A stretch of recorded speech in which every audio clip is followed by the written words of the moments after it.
Now let's get you the inside scoop on what's happening in the discussions over the cabinet berths. Amid the bargain over berths in Modi 3.0, let's get you details of what the parties could get.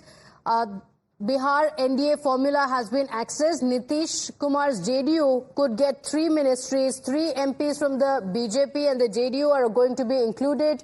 The Bihar BJP and JDU to get equal representation from the MPs. My colleague Amit Kumar joins us on the broadcast with the details. Amit, any discussion on the cabinet berth that's going to take place is also, of course, going to have an impact on the state as well. So we understand that in Bihar the discussions are going on. What are the details?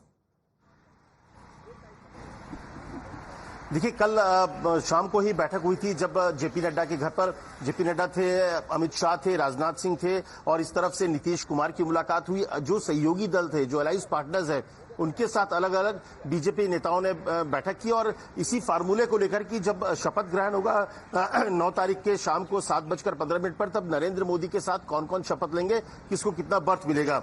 जो sources बता रहे हैं कि इस बात को लेकर सहमति हो गई कि बीजेपी और जेडीयू बराबर नंबर्स होंगे, यानी कि जो सोर्स बता रहे हैं कि 3-3 नंबर्स, 3 जो मंत्री बनेंगे जेडीयू के, 3 मंत्री बनेंगे बीजेपी के। हालांकि जेडीयू ये चाहता था कि कम से कम 4-4 बर्थ मिले। जो जानकारी ये भी मिली है कि ये भी सहमति बनी है अलायंस पार्टनर के साथ कि कास्ट की जो समीकरण है, कास्ट का इक्वेशन जो है, उसको विशेष ध्यान रखा जाए और जिस कास्ट से एक जगह का मंत्री बनेगा उस कास्ट से दूसरा कोई मंत्री नहीं बनेगा। जो सोर्सेज बता रहे हैं कि जैसे भूमिहार, अति पिछड़ा और कुशवाहा ये जेडीयू के कोटे में गए हैं और इसीलिए जेडीयू से लल्लन सिंह बन सकते हैं, वाल्मीकि नगर से सुनील कुमार है, वो कुशवाहा समाज से आते हैं, वो बन सकते हैं। अति पिछड़ा में राज्यसभा सांसद रामनाथ ठाकुर, कर्पूरी ठाकुर के जो पोते हैं, उनका नाम है। सुपौल से सांसद जो है दिलेश्वर कामत, ये भी अति पिछड़ा है, इनका नाम है जेडीयू से इन 3 लोगों का। इसके अलावा एक चौथा नाम भी है संजय झा, उनके नाम की भी चर्चा है। अगर इक्वेशन ठीक बैठता है, अगर चौथा भी हो सकता है तो संजय झा का भी एक नाम हो सकता है।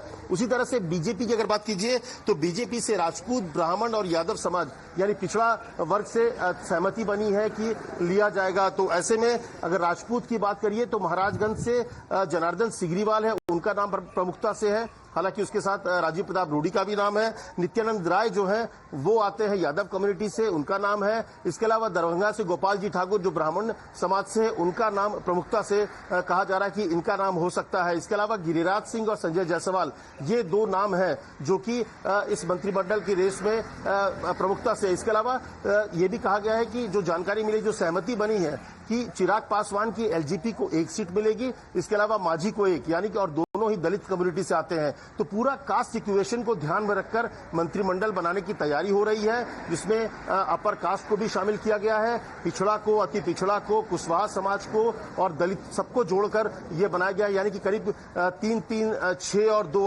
8 से 9 मंत्री बिहार से शपथ लेंगे। मंत्रिमंडल जो बनेगा 9 तारीख को, जो प्रधानमंत्री का होगा, और बिहार को लेकर लगभग सहमति बन गई है और कोई बातचीत ऐसी होनी नहीं है। टीडीपी और दूसरे लोगों को लेकर बातचीत जारी है, लेकिन आमतौर पर कल रात को जब जेपी नड्डा ने तमाम लोगों से बैठक की, तमाम सहयोगियों से बैठक की, तो फार्मूला उसमें लगभग तैयार हो गया और बीजेपी का फार्मूला टाइम्स नाउ के दर्शकों के सामने कि जिस पर अंतिम मुहर लग चुकी है।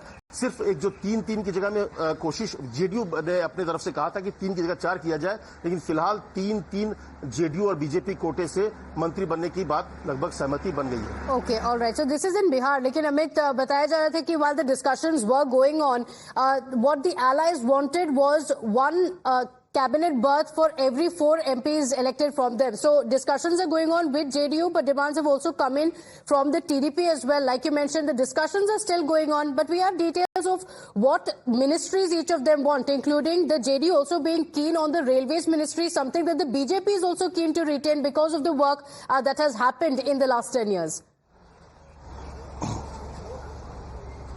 जी हाँ, सही कहा आपने, क्योंकि पिछले 10 सालों में देखें तो इंफ्रास्ट्रक्चर के अलावा जो रेलवेज मिनिस्ट्री जैसे जगहों पर बहुत काम किया गया है। पूरे एक तरह से इन मंत्रालयों को पटरी पे लाया गया, क्योंकि इससे पहले हमेशा सहयोगियों की वजह से वो मेन स्ट्रीम मंत्रालय होने के बावजूद लोक लुभावन वायदों में और एक तरह से सहयोगियों के कोटे में गया। लेकिन पिछले 10 सालों में सरकार का फोकस था कि रेलवे को कैसे ट्रैक पर रखा जाए और वो ट्रैक पर आ गया था। और ऐसे में बीजेपी और दूसरी तरफ अगर देखिए तो बिहार की पॉलिटिक्स में रेलवे मंत्रालय आप उसको अपने प्रतिष्ठा के साथ जोड़ के देख सकते हैं। उसको आप मानते हैं कि अगर रेल मंत्रालय नहीं मिला तो फिर बिहार के नेताओं के लिए कुछ भी नहीं है, और इसीलिए बिहार के जो जेडीयू की तरफ से ये बार बार कहा गया कि कम से कम रेल मंत्रालय तो उनको चाहिए, बाकी मंत्रालयों पर वो सहमति करेंगे।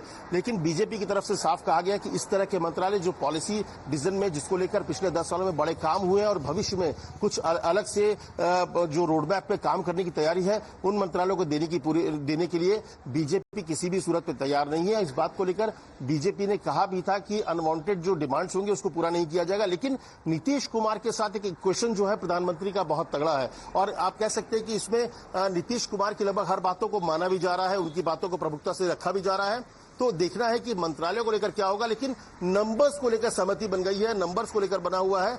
अब जो बात हो रही है, जो सेकंड राउंड जो बातचीत होगी वो मिनिस्ट्रीज को लेकर होगी, जिस पर दबाव लगातार बीजेपी में बनाने की कोशिश हो रही है कि रेलवे मंत्रालय के साथ कुछ बड़े मंत्रालय जैसे कि एग्रीकल्चर हो गए, रूरल डेवलपमेंट, पंचायती राज, इस तरह के मंत्रालय भी अगर मिल जाता है तो मुझे लगता है जेडीयू के लिए बल्ले बल्ले होगा। लेकिन बीजेपी फिलहाल इसको इतनी आसानी से रेल मंत्रालय को जाने देने के मूड में नहीं दिख रही है। Okay, so the discussion still going on.